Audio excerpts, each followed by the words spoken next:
The Last Token by W. A. Eaton and Bond Andrews, 1898.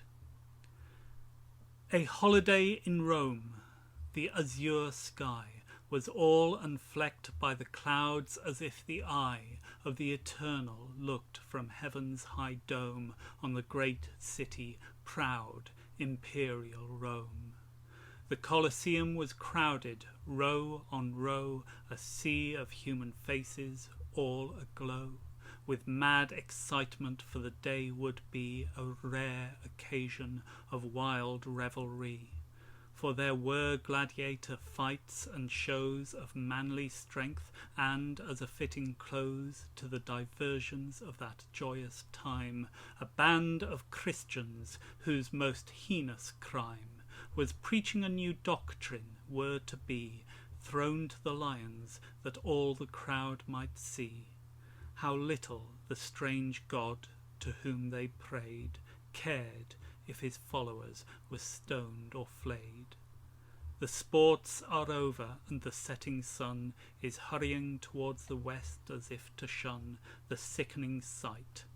A sudden hush upon the people fell, and then uprose a fierce and savage yell. See where they come, that faithful little band, chanting a hymn about their fatherland, the heaven of which they speak with so much joy, that home of happiness without alloy. See yonder maiden with the saint-like face and form of beauty full of fire and grace.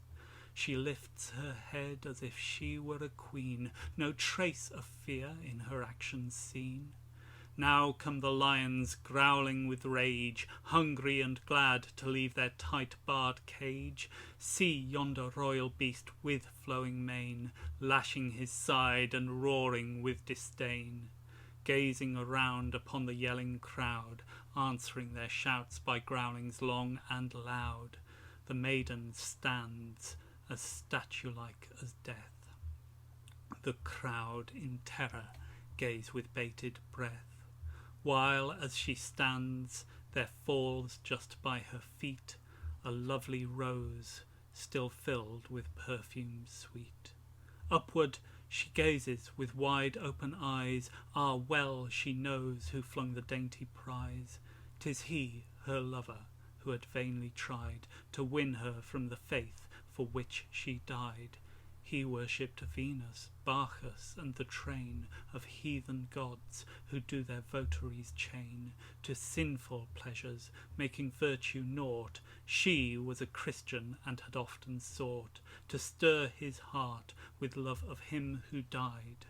But he had laughed at her most earnest prayer, and tossed a goblet in the sunny air, and said, "We live and die, then take our fill of pleasure now, and let them groan that will. Why should we waste our youth in solemn fast, if we are buried just like dogs at last? Nay, drive this Christian nonsense from your head, and be my own, and then when we are wed, we will worship Venus and the god of love. Give me your hand, and say yes, my gentle dove." And as she told him she must confess her faith in Christ, through martyrdom no less, was the reward of all who worshipped him, of all who dared to chant their holy hymn. And now she was to prove her faith by death. The lions were close, she almost felt their breath upon her cheek. She stood with anguish dumb, and strained her eyes to see if he had come to watch her die. The rose had fallen there. She stooped and placed it in her raven hair, then looked again and saw her lover's face, and arms held down as if he would embrace her even now. A moment, and she turned from her set purpose, then new ardour burned within her breast, and she stood proud and calm, as if she knew the lions could do no harm. And then uprose the Christian's holy hymn. The sickening sight now makes the senses swim, and we will draw a veil o'er the sad scene. Night in the Colosseum, the crowd has gone. One being wanders in that scene forlorn.